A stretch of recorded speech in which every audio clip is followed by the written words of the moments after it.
오늘 주시는 하나님의 말씀은 신약 마가복음 10장 41절에서 45절입니다. 하나님의 말씀을 다 함께 봉독하겠습니다.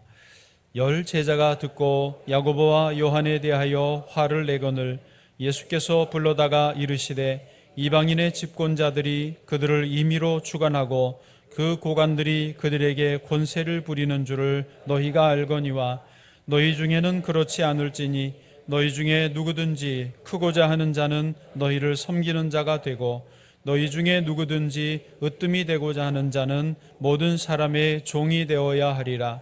인자가 온 것은 섬김을 받으려 함이 아니라 도리어 섬기려 하고 자기 목숨을 많은 사람의 대속물로 주려 함이니라. 아멘.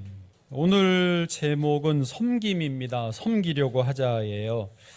해보실까요? 섬기려고 하자. 아멘. 솔트리스 처치라는 말이 있습니다. 솔트가 소금이고 리스가 없다. 그러니까 소금 없는 교회. 그래서 맛을 잃은 교회라는 뜻입니다. 교회는 교회의 맛이 있고 그리스도인도 그 맛이 있지 않겠습니까? 그런데 그 맛을 잃었다라는 말, 솔트리스 처치 혹은 맛 잃은 교회, 이런 의미입니다. 예수님이 너희는 세상의 소금이니라고 말씀을 하셨고요. 또 오늘 마가복음 10장이 본문인데 바로 앞에 9장 맨 마지막 절에도 이런 말씀이 있습니다. 9장 50절 소금은 좋은 것이로되 만일 소금이 그 맛을 잃으면 무엇으로 이를 짜게 하리요? 너희 속에 소금을 두고 서로 화목하게 하라 하시니라. 아멘. 요즘처럼 땀이 많이 나는 날씨에는 약간 간간한 국물을 먹으면 몸에서 쭉 받는 느낌이 있습니다. 어제 토요일 청소하고 먹은 점심에도 국물이 간간해서 우리 이건원 장로님도 이런 거 마셔야 된다고 하시고 저도 2그릇이나 먹었습니다. 그런데 만약에 국물이 싱겁거나 음식이 소금이 전혀 안 들어가 있으면 거의 먹기가 어렵습니다. 운동선수가 운동을 잘 하다가 전혀 못하면 그 팀에서 방출되기도 합니다. 그처럼 교회와 그리스도인이 본연의 맛을 잃어버렸다. 그러면 그것처럼 괴로운 일이 없습니다. 그것처럼 실망스러운 일이 없습니다. 여러분 대답을 굳이 입으로 안 하셔도 되지만 생각해 보실까요? 먼저 우리 교회, 명성비전교회는 맛을 유지하고 있는 것 같습니까? 맛을 잃어버린 것 같습니까? 네? 네, 전자라고요. 네, 어렵게 대답하셔서 순간 헷갈렸습니다. 그러면 교회는 그렇다 치고 여러분 개인적으로 나는 맛을 유지하고 있습니까? 잃어버렸다고 생각하십니까? 대답을 하지는 않으셔도 괜찮습니다. 생각을 해보자는 거죠. 솔트리스 처치라는 이 단어는 원래는 없는 말인데 2025년 한국교회 트렌드라는 책에서 현재 한국교회 10가지 트렌드를 소개해 준 그 중에 하나입니다. 요즘의 교회의 트렌드라는 거죠. 솔트리스 처치, 맛 잃은 교회. 요즘에 그런 교회들이 종종 있다라는 말이죠. 교회와 그리스도인이 맛을 잃어버렸다면 그 원인을 찾아봐야 되지 않겠습니까? 그런데 이미 그 책에서 전문가들이 답을 찾아놨습니다. 그 원인이 뭐냐? 교회에 세속화다라고 해놨더라고요. 세속화란 뭐냐면 한마디로 교회가 세상의 물을 받아들인 거예요. 교회가 세상처럼 돼버렸다라는 말입니다. 본래는 어떻게 돼야 되죠? 교회가 세상을 향하여 좋은 영향력, 선한 영향력, 깨끗한 영향력을 끼쳐줘야 됩니다. 그런데 거꾸로 교회가 세상의 영향을 받아서 세상의 정신, 세상의 어떤 철학을 받아서 오염되어 버려 있다. 뒤집혀 버린 상태라고 하는 것입니다. 원래 교회가 세상을 염려하고 세상을 위해 기도해야 되는 역할인데 요즘은 세상이 교회를 염려하고 있다. 지금 그런 말입니다. 그게 교회의 세속화입니다. 자, 여기서요 한 걸음만 더 들어가시죠. 머리 아프셔도 교회의 세속화에는 크게 두 가지로 나누을 수 있습니다. 우리도 이제 다 공감이 되실 건데, 한 가지는 물질 성공주의, 다른 한 가지는 개인 이기주의입니다. 먼저 물질 성공주의 다 이해되시죠? 사람들이요 지금 돈이 최고다라고 생각을 합니다. 2년 전 2023년 7월에 전 국민 19살부터 59살까지 1000명을 대상으로 설문조사를 했습니다. 그랬더니 돈이 가장 중요한 것이다 라고 인식하는 분이 10명에 8명입니다. 80%. 또 더 나가서 대부분의 일은 돈으로 해결할 수 있다라고 생각하는 것이 분들이 88%입니다. 더 심각한 것은요, 돈은 인간을 평가하는 척도다. 저 사람은 돈이 많은 사람이야. 다른 거 안 봐. 저 사람은 돈이 없어. 가난해. 그렇게만 사람을 보고 판단한다라는 거죠. 그런 분들이 68%입니다. 이거는 믿는 사람이나 안 믿는 사람 다 한 거니까 여기 있는 우리도 어쩌면 그 수치보다는 좀 떨어져도 우리도 돈이 최고다. 돈 열심히 벌자. 돈 많이 벌어서 편안하게 잘 살자. 이런 생각은 별로 없나 봐요, 표정들이. 그런 생각이 많다는 것입니다. 그러니까 돈이 우리 사회를 지배한다는 거죠. 그러니까 교회에도 물질 성공주의가 와서 자리 잡고 있는, 그게 교회 세속화의 한 물줄기입니다. 다른 하나 물줄기가 개인 이기주의입니다. 그러니까 요즘 사람들은 나의 권리, 나의 자유, 나, 우리, 내 거, 이게 너무너무 중요해졌습니다. 이게 계속 확대되다 보니까 국가적으로도 자국 이기주의가 우선입니다. 그래서 미국도 MAGA, Make America Great Again 해서 미국 국가 우선주의입니다. 미국이 그러니 나라들도 다, 우리도 우리나라 먼저 챙기자. 그래서요, 이제 지난주에는 태국과 캄보디아가 전쟁까지 벌입니다. 그렇게 잘 지냈던 두 나라였어요. 러시아, 우크라이나 전쟁 안 끝나고 이스라엘, 이란 전쟁, 그냥 이러다 3차 전쟁이 날 지경입니다. 다 나만 생각하다 보니, 우리나라만 또 생각하다 보니 전쟁이 나는 거예요. 그런데 이런 개인 이기주의가 교회에도 들어와 있는 거예요. 이게 세속화입니다. 교회에서 신앙은 뭡니까? 나를 초월하는 것입니다. 그런데 개인 이기주의는 내가 중요한 거예요. 그러니까 나를 귀찮게 하지 말라는, 나 예배만 드리고 갈 거라고. 물론 신앙의 초신자일 때는 그러셔도 되지만, 그래서 이제 제자 훈련 합시다, 더 봉사하고 뭔가 직분을 맡고 짐을 지고 합시다 그러면 나 그 기둥 짐지기 싫다고. 개인주의가 우선인 거예요. 그러니까 나를 초월하지 못하는 거예요. 신앙으로, 진정으로 신앙에 들어오지를 못하는 것이죠. 이게 교회에 들어온 세속화의 물결, 크게 보면 두 가지, 물질 성공주의와 개인 이기주의라고 볼 수 있습니다. 자, 그런데요, 다행인지 불행인지 오늘 성경 본문에서 2000년 전 예수님 제자들도 똑같이 물질 성공주의, 개인 이기주의가 있었습니다. 12제자 중에 세베대의 아들 두 제자 야고보와 요한이 예수님께 요청을 한 거예요. 예수님 영광 중에 앉으시면 하나는 우편에 하나는 좌편에 우리 좀 앉게 해주세요. 그랬어요.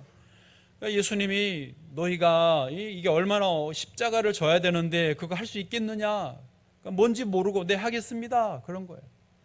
그 대화를 옆에서 듣고 있던 다른 10명의 제자들이 화가 났습니다. 그게 오늘 본문의 이제 41절입니다.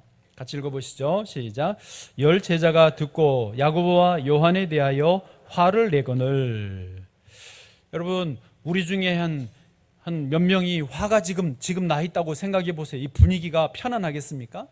12명 중에 10명이 화가 나 있고 안색이 변하고 막 씩씩거리고 막 험악한 분위기가 벌어졌습니다. 그런데 야고보, 요한 두 제자도 밀리지 않으려고 인상을 쓰고 기싸움을 하면서 버티는 것입니다. 전쟁이 나버렸습니다. 이렇게 모두 다 화가 난 이유가 뭡니까? 야고보, 요한이 얌체같이 높은 자리, 좋은 자리 찾으려고 하는 것을 보고 나도 거기 앉고 싶은데, 나도 높은 자리 가고 싶은데 왜 너희가 먼저 가느냐 라고 서로 자리다툼을 하는 것입니다. 여러분, 제자들이라고 크게 다르지 않았습니다. 그때라고 2000년 전이라고 크게 다르지 않았습니다. 지금이나 그때나 사람은 다 마찬가지로 높은 자리, 좋은 자리를 좋아하는 것입니다. 그러자 예수님이 이제 그 12제자를 불러다가 중요한 가르침을 주십니다. 이리 좀 와봐라. 잘 들어라. 그 내용인데요, 오늘도 세 가지로 말씀을 나눠서 드립니다. 첫 번째, 그리스도인은 세상과 달라야 한다라는 가르침을 주셨습니다. 아멘. 여러분, 우리 그리스도인은요, 지금 여기 세상에 살고 있습니다. 주일에는 교회를 나오지만 그리스도인입니다. 그래서요, 우리를 세상과, 그러니까 세상 나라와 하나님 나라 경계에 선 사람들이라고 봅니다. 누구라고요? 경계에 선 사람들이에요. 우리는 바른 세상 나라에 딛고 살지만 추구하는 바는 하나님 나라를 추구해야 돼요. 그래서 이 경계에서 이렇게 좀 힘든, 중간에 낀 사람들이라고 할 수 있지만 좋게 표현해서 경계에 선 사람들이에요. 누가요? 우리가요. 예. 오늘 본문의 42절에 예수님이 이렇게 말씀하십니다. 시작. 예수께서 불러다가 이르시되 이방인의 집권자들이 그들을 임의로 주관하고 그 고관들이 그들에게 권세를 부리는 줄을 너희가 알거니와. 아멘.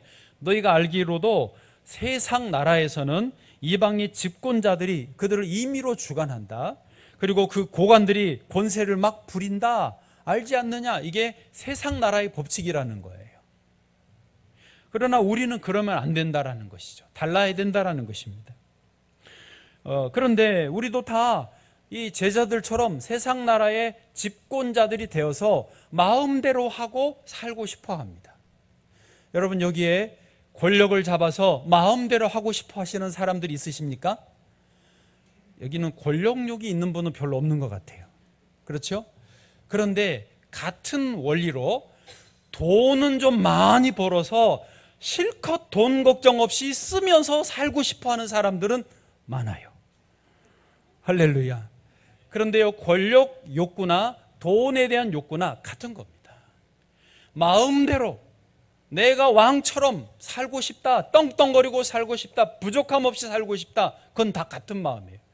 그래요, 안 그래요? 같은 마음이에요. 여러분, 그런데요, 그거 아세요? 진짜 돈 많은 사람들은요, 절제합니다. 전략하고요, 규칙이 있고요, 질서 있게 살더라고요. 강남에서 목회하는 그 목사님 사모님 통해서 이야기 들었는데요, 돈이 그렇게 많은데도 돈을 잘 관리하고 조금이라도 돈이 허투루 쓰는 거에 대해서는 양보하지 않더라고요. 그런데 우리는 그냥 돈 좀 많았으면 좋겠다 하면서 그냥 막 펑펑 쓰면 그거를 막연히 상상하는 거죠. 권력에 대해서도 내가 정치적으로 집권을 해서 마음대로 막 독재자처럼 하고 싶어 하는 그런 사실 막연한 욕구, 욕망을 가지고 그를 소망하는 거예요. 그렇지 않다라는 거예요. 여러분 아시죠? 준비 안 돼서 로또에 당첨돼도요, 망합니다. 집안이 망하고 인생이 망합니다. 권력도 그렇게 정치적으로 법대로 하지 않고 마음대로 하면 나라가 망하고 그 사람도 어려워집니다. 권력에 대해서 가장 제대로 관리가 안 되는 나라가 우리 제일 가까운 북한입니다. 김일성, 김정일, 이제 김정은 3대 세습을 하면서 그 권력이요, 그 김씨 일가 마음대로입니다. 법대로 하지 않습니다. 북한 주민들이 다 죽을 맛입니다. 2016년에 영국 주재 북한 대사관 공사했던 태용호 씨 가족이 탈북을 했습니다. 한국으로 왔어요. 태용호 씨가 3층 서기관의 암호라는 책을 썼는데 그 책은 잘 안 알려졌습니다. 그리고 그 부인 오혜선 씨가 책을 썼어요. 런던에서 온 평양 여자라는 책을 썼어요.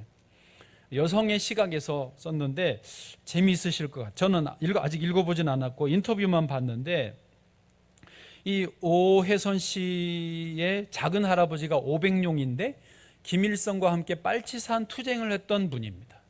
그러니까 한마디로 북한에서는 항일 빨치산 가문 출신이고 엘리트 집안입니다. 그러니까 오혜선 씨도 금소저예요.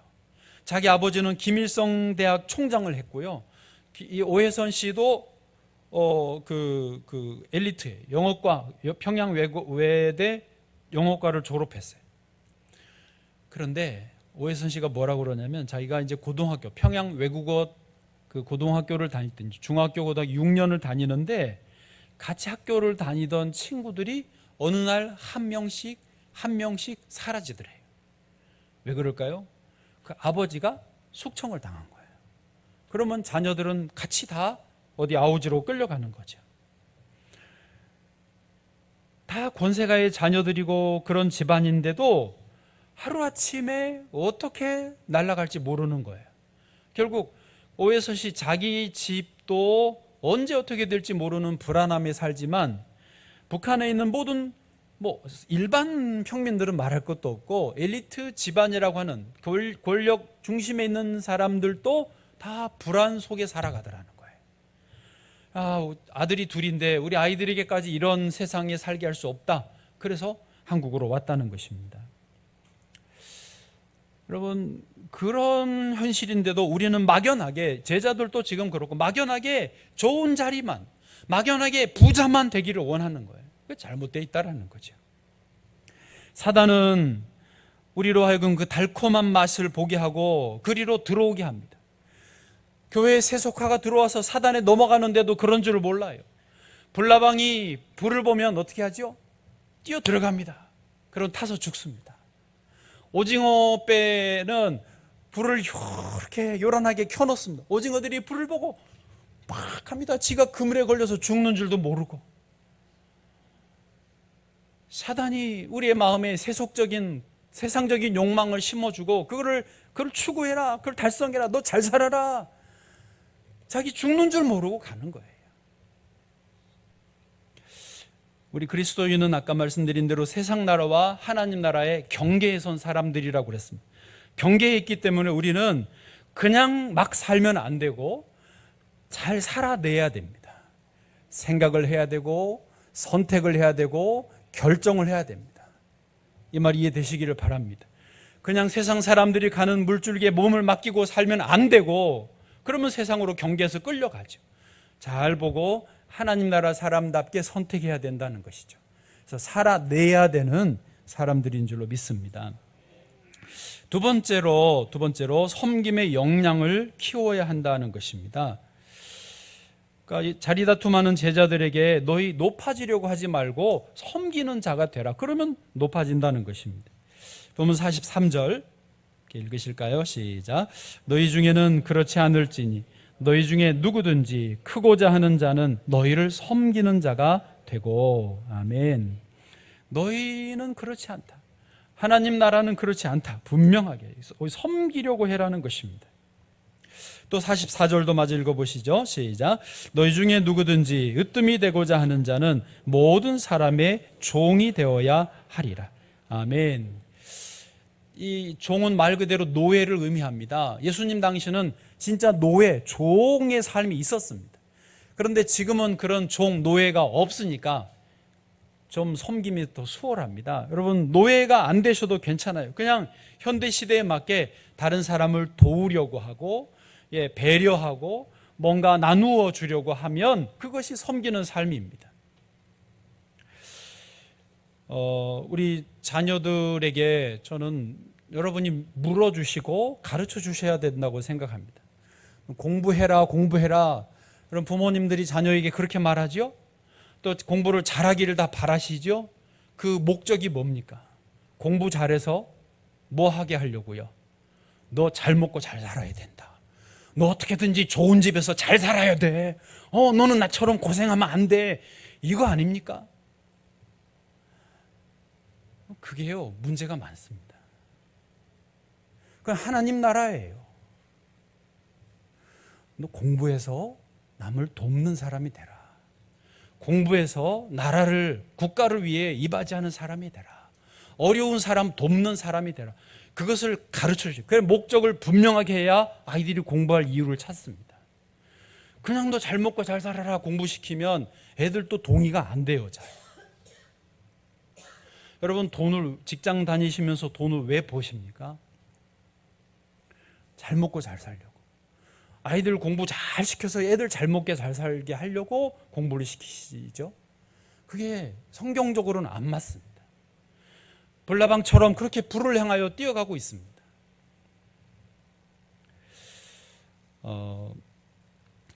그게 문제입니다. 아무도 섬기려 하지 않습니다. 아무도 섬김을 위해서 역량을 준비시키지 않습니다. 그리고 세상을 탓합니다. 여러분 생각해 보십시오. 세상이 누구도 섬기지 않으면 세상이요 엉망이 되어버립니다. 집안에서 엄마가 청소 안 하면, 설거지 안 하면 집안이 엉망이 되듯이 이 세상은요 아무도 섬길 사람이 없으면 엉망이 됩니다. 국민연금 기금이 고갈된다고 하지 않습니까?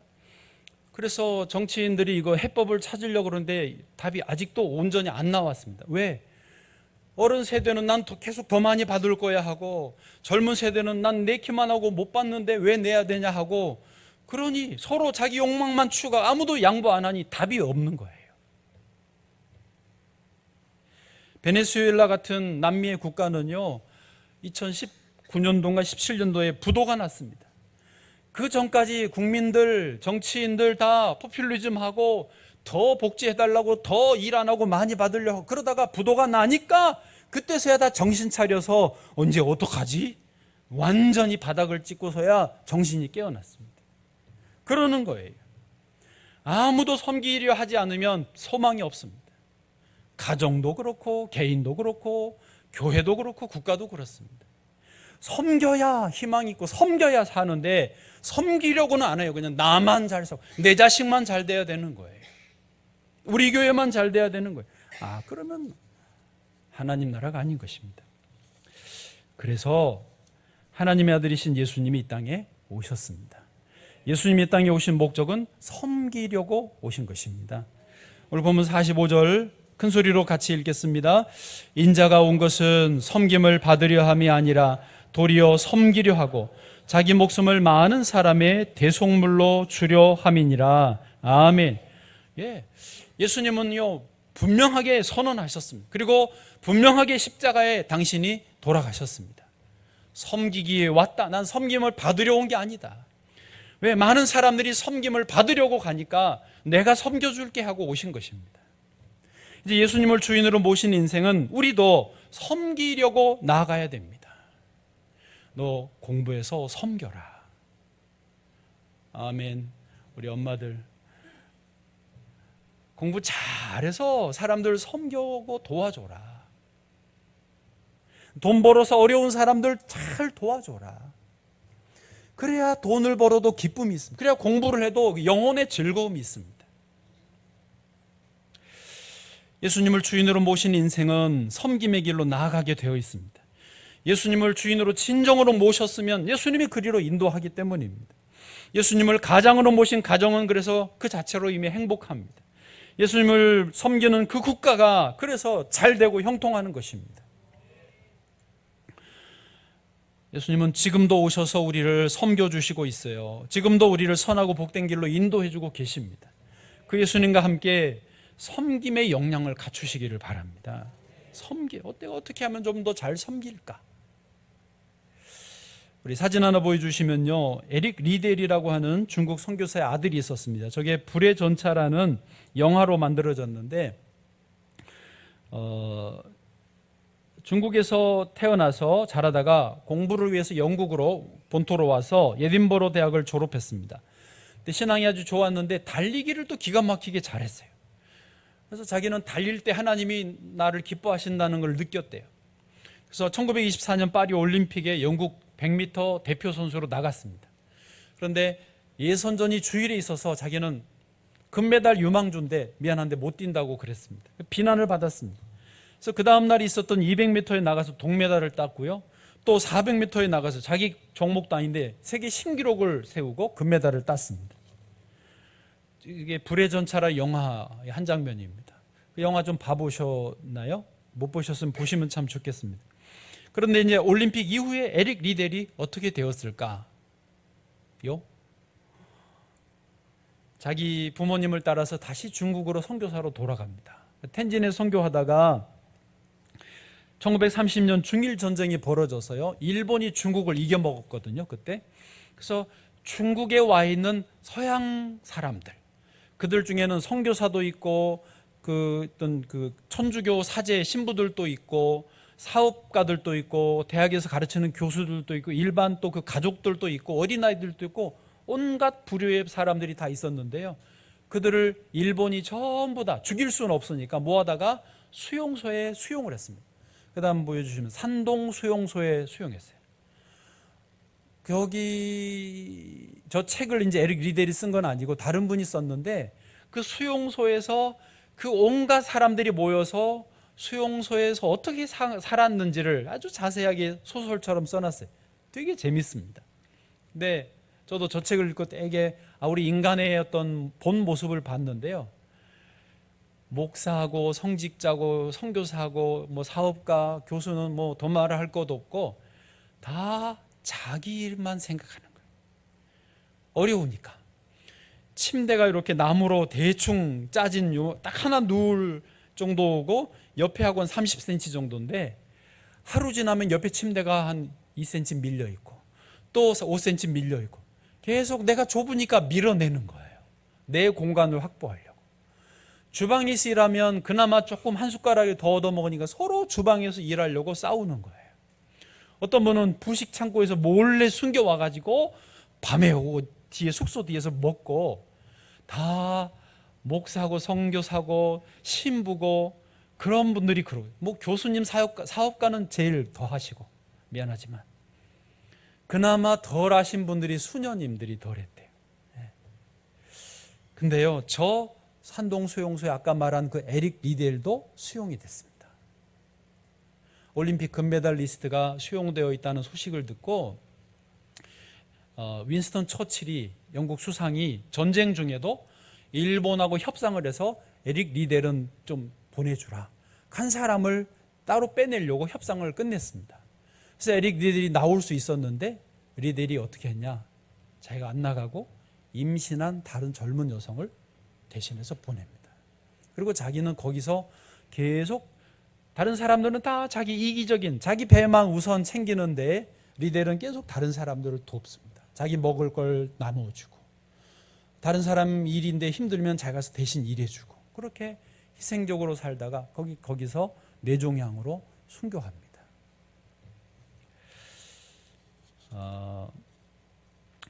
감동을 주는, 정말 예수님의 사람은 이렇게 살아야 되는 거구나. 그리고 그런 사람 때문에 세상이 희망이 있는 거예요.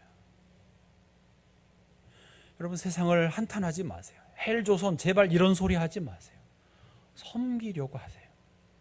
그러면 소망이 보입니다. 마지막으로 말씀을 정리하면, 마지막 섬기려 할 때 높여주신다는 것입니다. 오늘 43절 44절에서도 예수님 반복해서 말씀하셨는데, 누구든지 크고자 하는 자는 너희를 섬기는 자가 되라. 44절, 누구든지 으뜸이 되고자 하는 자는 모든 사람의 종이 되라. 그러니까 섬기면 주님이 높여주시는 거예요. 공부 잘해서 내가 잘 먹고 잘 살려 하지 말고 섬기려고 애를 쓰면 잘 먹고 잘 살게 돼 있어요. 하나님이 높여주시는 거예요. 근데 우리가 다 섬기는 게 쉽지 않아요. 그래서 제목을 여러분 부담을 많이 줄어드리려고, 저도 그렇고 섬기려고 하자, 섬기세요 너무 그러지 않고 섬기려고, 또 그냥 섬기려고만이라도 하자. 할렐루야. 얼마나 부담 없어요. 해보세요. 섬기려고 하자. 아멘. 조선의 17대 왕이 효종입니다. 본인이 효심이 지극해서 효종이라는 그 이름을 얻었습니다.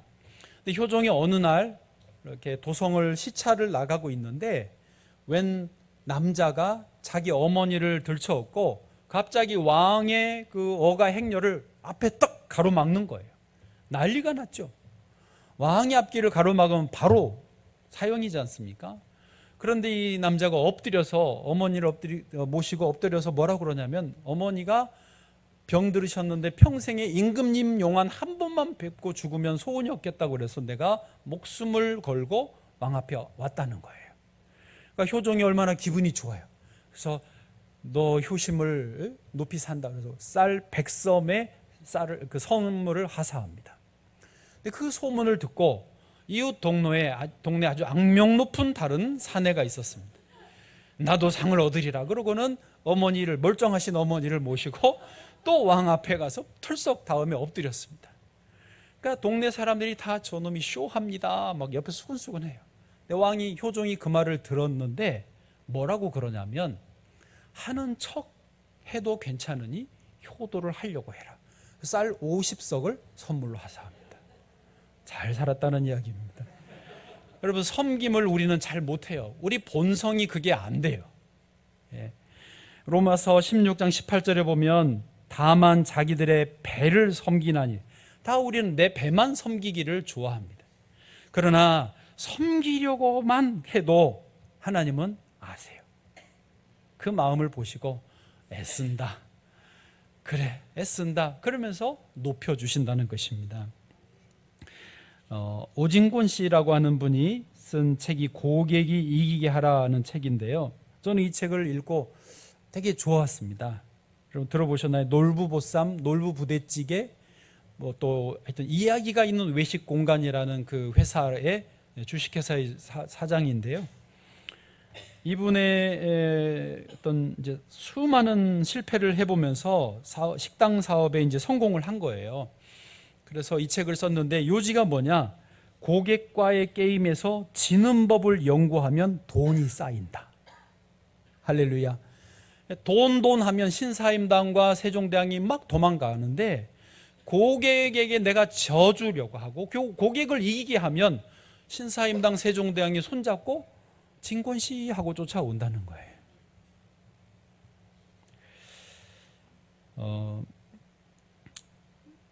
여러분 가정이 힘드십니까? 혹시 뭐 사정은 다 다르시겠지만 가정에서 힘든 것을 이겨내는 길은요, 저 인간이 바뀌어야 된다가 아니고 내가 섬기려고 결정하시면 일은 해결이 됩니다. 아멘 좀 하소. 네. 교회에서 혹시 어려움 있으십니까? 내가 잘 섬겨보자, 섬기려고 해보자. 교회가 즐거워지실 것입니다. 제가 늘 전에도 말했지만 에티오피아에 선교사로 나갔는데 선교를 아무것도 모르고 갔습니다. 하나님, 선교를 모르는데요, 제가 뭘 하면 좋을까요? 넌 그냥 섬기려고만 해라. 제게 진짜로 주신 감동이 그거였습니다. 그래서 거기 있는 한국분들, 에티오피아 사람들, 의사들, 우리 현지인 교인들, 어린아이들 잘 섬기려고만 했습니다. 애들에게 맛있는 거 사주고, 현지인 교사들 양고기 사 먹이고, 뭐 필요하면 제가 다 도왔습니다. 자기들이 열심을 내서 교회 학교가 1000명이 모였습니다. 자기들이 막 사람들을 데려오는 거예요. 여러분, 장사를 하시면 잘 되는 비결이 간단합니다. 나의 고객들을 잘 해주세요. 어떻게든지 고객이 이기게 하시면 그들이 이분은 우리가 도와주자, 돈벼락을 막 해준다, 그렇게 될 줄로 믿습니다. 여러분, 성경은요 우리에게 이렇게 길을 가르쳐 주십니다. 자녀들에게도 꼭 섬김을 가르치셔야 돼요. 그래야 자녀들이 복이 있을 것입니다. 하나님 은혜가 함께 하시기를 축복합니다.